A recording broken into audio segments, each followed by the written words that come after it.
अय राणा पाटील, तुझ्या मल्हाऱ्याला सांग, काल सुद्धा जिल्हा परिषदेच्या प्रांगणात तुझा मल्हारी नाचत नाचत खुन्नस देत आला होता. पण असं त्याला कोल्हाय लक्षात ठेव. अरे तुमची आमची बरोबरी होऊ शकत नाही. एक सर्वसामान्य रोजगाराच्या घरातला मी पोरगा आहे, पण तुमची जिरवली. शेवटच्या दिवसापर्यंत तुम्हाला झुंजवलाय. अरे तुमचा इतिहास काय मल्हाऱ्याला समजावून सांग. अरे तुम्ही आधी निजामशहा सोबत मॅनेज झालेल्या औलादी आहे.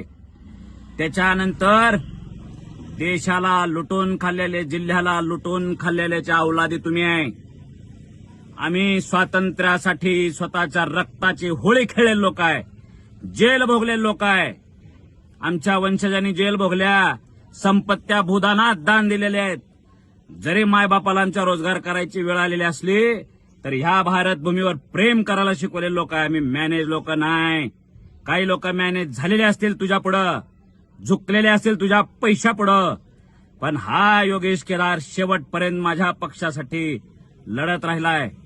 तुम्हाला झुंजवलाय. अरे ही पहिली वेळ होती माझी समोरासमोर यायची. राणा पाटील, तू कुणाचा बी चॅलेंज घे, कुणासोबत बी नड, पण एका रोजगाराच्या लेकरासोबत लढू नको.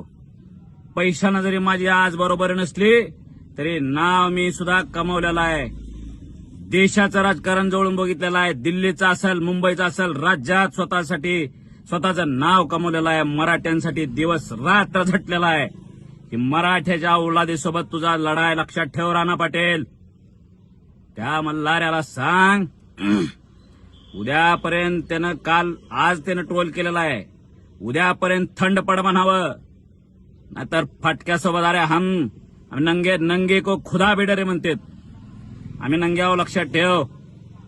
आमची काही लोक मॅनेज झालेले असतील म्हणून तुझा डाव साधलाही असल, पण योगेश केदारचा नादाला लागू नको.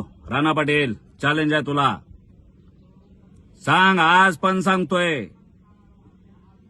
तुम्ही राजकारणामध्ये एवढ्या अनैतिकता पाळता होय रे? पैशापुढे सगळ्याला झुकवायची भाषा करता होय रे? राष्ट्रासाठी राखरांगोळी केलेल्या लोकांच्या औलादे आम्ही. पैशापुढे झुकलेले नाही आम्ही. बंगले, गाड्या, संपत्ती कमवलेल्या नाहीत आमच्या पूर्वजांनी, पण नाव कमवलेलं आहे. आम्ही आमच्या नावासाठी लढू. तो एक लक्षात ठेव, हा लढा आयुष्यभर राहील. जोपर्यंत योगेश केदार जिवंत आहे तोपर्यंत तुझ्या खानदानासोबत लढा राहील.